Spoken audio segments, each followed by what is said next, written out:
Meus irmãos, minhas irmãs, mais uma vez, Padre Deusimar Andrade com vocês no Palavra Encarnada, dia 3 de maio, sexta-feira.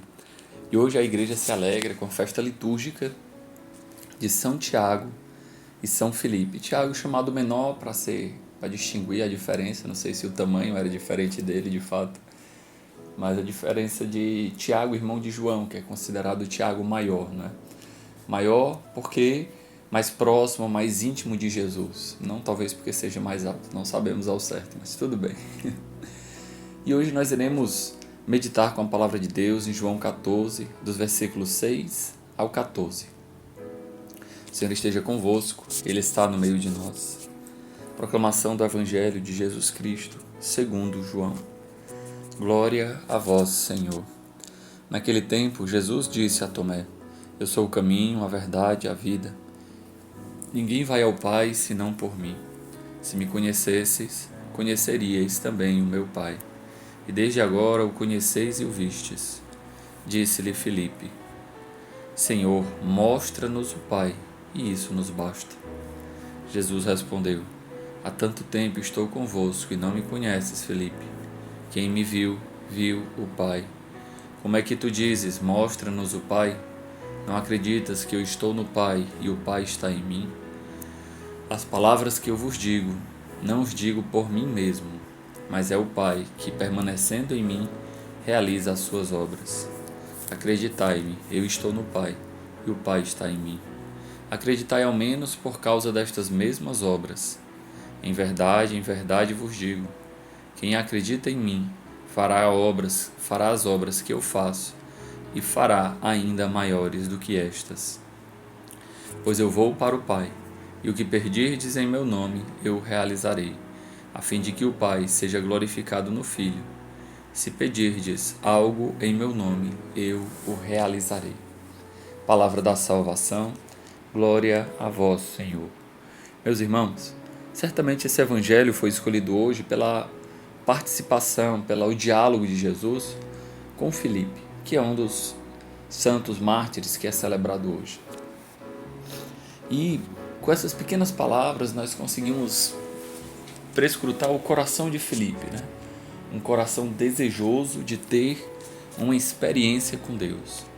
Senhor, mostra-nos o Pai. Mas ao mesmo tempo de um coração que não sabe direito ainda o que procurar. Ele está com Jesus e pede para ver o Pai. E Jesus, de uma forma doce, suave, mas também incisiva, né? Assim, forte. Assim, Filipe, há quanto tempo estás comigo e não me conheces? Quem me vê, vê o Pai. E ali Jesus aproveita uma oportunidade incrível para poder falar do mistério de unidade que existe entre Ele e o Pai. Ele e o Pai são um só Deus, uma única essência profunda, única, mas ao mesmo tempo ele vive para o Pai. Uma distinção, ele e o Pai são dois, mas são um só. Isso é um mistério, né? Que nós chamamos o mistério da Santíssima Trindade. E, claro, humanamente falando, era quase impossível entender isso, né? Porque imagina, como é que poderíamos imaginar que um Deus ao mesmo tempo é um e três, né? Uma única divindade em três pessoas, né? Com certeza os apóstolos também tinham dificuldade de entender isso. Era necessário que eles tivessem uma iluminação interior. Mas para além dessas grandes discussões teológicas, né? Oh meu Deus! Alguns ensinamentos muito concretos, né? Que vincula esses dois diálogos de Jesus com Tomé e com Filipe. Tomé pede, Senhor, nós não sabemos, a gente pega só a partezinha que Jesus fala a Tomé, né? Mas antes dessa passagem, Tomé pergunta, Senhor, nós não sabemos para onde vais, como podemos saber o caminho, né? E aí Jesus diz, olha, eu sou o caminho, a verdade e a vida. Me parece, essa passagem, né? Eu sou o caminho, a verdade e a vida, eu e o Pai somos um, ninguém vai ao Pai senão por mim.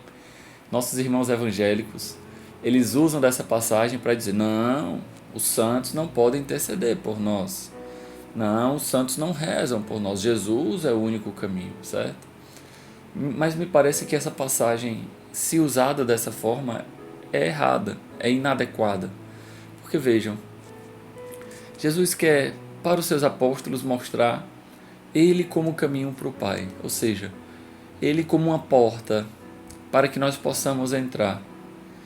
E claro, Ele é a única porta, Ele é o agricultor, é a única videira, Ele é o pastor, Ele é a porta pela qual as ovelhas passam, Ele mesmo disse isso. Porém, existe um vínculo aqui, no finalzinho dessa passagem, muito interessante. Quem acredita em mim fará as obras que eu faço, e fará ainda maiores do que estas. Ou seja, nós como igreja, quando entramos por essa porta, quando estamos caminhando no caminho, realizamos as obras de Deus. Realizamos as mesmas obras que Jesus fez, e faremos ainda maiores. Então, Jesus de alguma forma nos mostra o caminho para que nós participemos da sua união com o Pai. E esse, meus irmãos, é um grande mistério de amor. Quando nós vivemos na graça de Deus, nós não só temos aquela intimidade com Jesus, não. Nós nos tornamos um só com Jesus, assim como Jesus é um só com o Pai. Ou melhor, nós somos introduzidos no seio da Santíssima Trindade.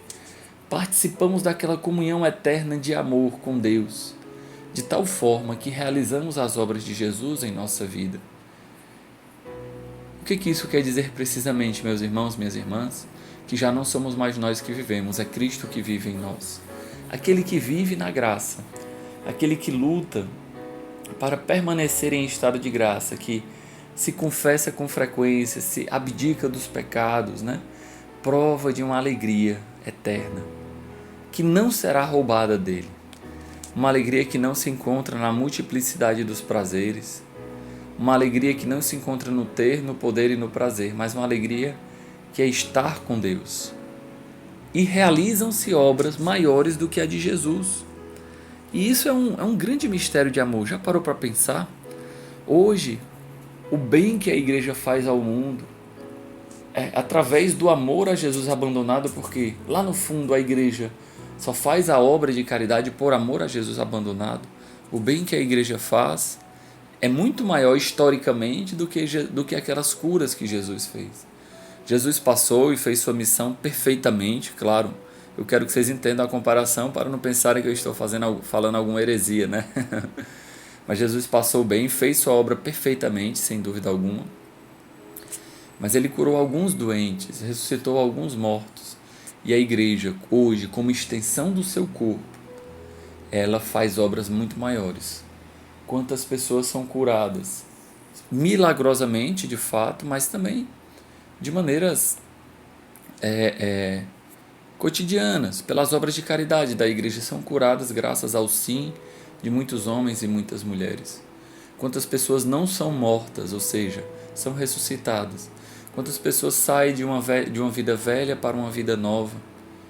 Então, meus irmãos, a igreja continua agindo em nome de Cristo. E sou eu e você, que somos igreja, que continuamos agindo. Sou eu e você que passamos adiante essa obra de salvação e de misericórdia. Glória ao Pai, ao Filho e ao Espírito Santo, como era no princípio, agora e sempre. Amém.